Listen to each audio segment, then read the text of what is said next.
সরকারের বৈধতা হচ্ছে এই মানুষগুলা, ফলে আমরা বাধ্য তাদের জন্য কাজ করতে। এই পুরো প্রক্রিয়াটাই কিন্তু চলমান ছিল এবং এই আহতদের নিয়ে কাজ করার জন্য কিন্তু একজন বিশেষ সহকারী প্রতিমন্ত্রী মর্যাদায় ডক্টর সাইদুর রহমান ওনাকে নিয়োগ করা হয়েছে। তো এগুলা কিন্তু চলমান ছিল, কিন্তু আহত যারা তারা দীর্ঘদিন ধরে হাসপাতালে আছে, তাদের এক ধরনের ট্রমা আছে, এক ধরনের অনাস্থা আছে, নানা কারণেই তৈরি হয়েছে। কারণ রাষ্ট্রের অনেকগুলো সমস্যা কিন্তু আমাদের একসাথে মোকাবেলা করতে হচ্ছে। তো আমরা তাদেরকে বারবার এগিয়ে নিশ্চিত করছি যে তাদের জায়গাটা অবশ্যই আমাদের প্রায়োরিটি। এই সিদ্ধান্তগুলো কিন্তু আমাদের আগের থেকেই ছিল এবং এই কার্যকর উদ্যোগগুলো কিন্তু অলরেডি শুরু হয়েছে।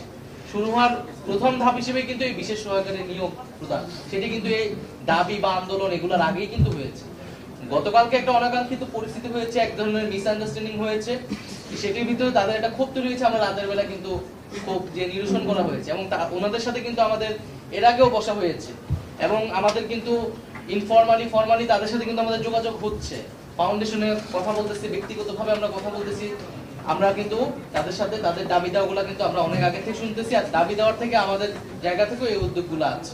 আপনাদেরকে এটা মনে রাখতে হবে, এই আহত এবং যারা শহীদ তারা কিন্তু শুধু সরকারের সাথে সম্পর্কিত না, পুরো রাষ্ট্র এবং এই জাতির সাথে সম্পর্কিত। তাদেরকে শ্রদ্ধা করা, সম্মান করা, এটা কিন্তু এই দেশের প্রত্যেকটা নাগরিকের কর্তব্য। আসলে তাদের প্রতি সেই সংবেদনশীলতা দেখানো সরকারের জায়গা থেকে কিন্তু এটি সবসময় দেখানো হচ্ছে। সরকারের যে কোনো অনুষ্ঠান সবকিছু কিন্তু এই শহীদ এবং আহতদেরকে স্মরণ করা হয়, তাদের সুস্থতা কামনা করা হয়।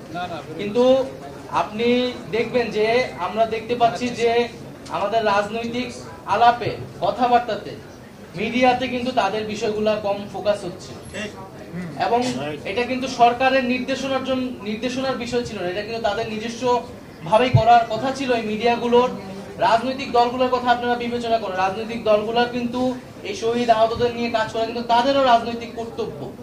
তো শুধু আমরা চাচ্ছি যে সকলে মিলে, এটা কিন্তু আমাদের জাতীয় কর্তব্য।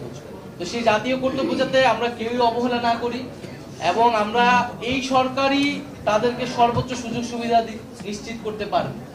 কারণ এবং এই বিশ্বাস তাদেরও আছে, তারা সেই জিনিসটাই আমাদের কাছ থেকে বারবার চাচ্ছে। কিন্তু যখন নির্বাচন বলে বারবার রাজনৈতিক আলাপ আনা হয়, এটা সকলের ভিতরে এক ধরনের অনাস্থা তৈরি করতেছে যে আমাদের এখনো আহতরা বেডে পড়ে আছে, এখনো শহীদ পরিবাররা হচ্ছে তাদের আজকে পর্যন্ত শহীদ হচ্ছে। তো এরকম সময় যখন আমাদের পুরো জাতীয় পরিসরে আলাপ আলোচনা থাকা উচিত ছিল এই শহীদ পরিবার, এই আহতদের নিয়ে, সেই জায়গায় দেখা যাচ্ছে যে শুধু সরকারের উপর সবাই দায় চাপিয়ে বাকিরা নির্বাচন অমুক তমুক অনেক কিছু বলার চেষ্টা করছে।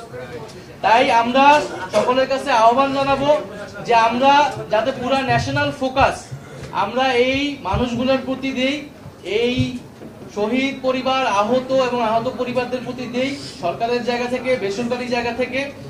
এবং আমরা আজকে একটি টাইমলাইন দেওয়া হলো যে 5 কর্মদিবসের মধ্যে একটি রূপরেখা দেওয়া হবে এবং এই ডিসেম্বরের মধ্যেই আমরা সবকিছু বাস্তবায়ন করতে চাই যেগুলো স্বল্প মেয়াদী আছে এবং দীর্ঘমেয়াদী গুলো উদ্যোগ শুরু হবে।